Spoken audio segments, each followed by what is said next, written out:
জয়গুরু, সুপ্রভাত। হরি ওম।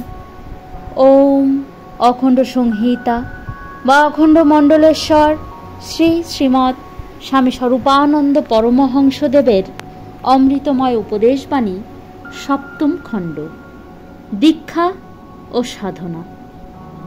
ঢাকা বাংলা বাজারের একটি যুবককে শ্রী শ্রী বাবামণি এক পত্রে লিখিলেন, নামে দীক্ষিত হইলেই চলিবে না, কাজেও তাহার প্রমাণ থাকা চাই, সাধন করা চাই। নামের অমৃত রস সাধন বলে নিষ্কাশিত করিয়া আকণ্ঠ পান করা চাই। সংসারের নিয়ত মৃত্যুময় মহাবিশ্বের জ্বালা জীর্ণ করিয়া অমর হওয়া চাই। কিন্তু সাধনা বলিতে আলস্য বুঝিলেও চলিবে না।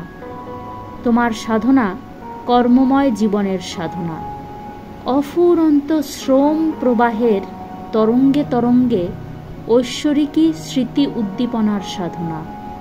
জীবন ও মৃত্যুকে সমজ্ঞান করিয়া শুভ ও অশুভকে সমান দৃষ্টিতে দেখিয়া নির্ভীক অন্তরে নিজ নিজ স্বাভাবিক কর্তব্যে অটল অচল রহিবার সাধনা। তুমি যদি পরমুখাপেক্ষী হও, কাপুরুষ হও, অলস নিরুদ্যম হও, আমি স্বীকার করিব না যে তুমি কখনো সাধন করিয়াছ। ভাগবতী চেতনা হোক তোমার অন্তর্ময়।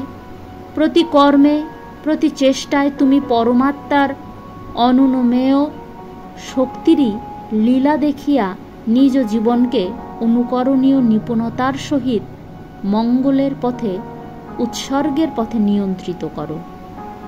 হরি ওম।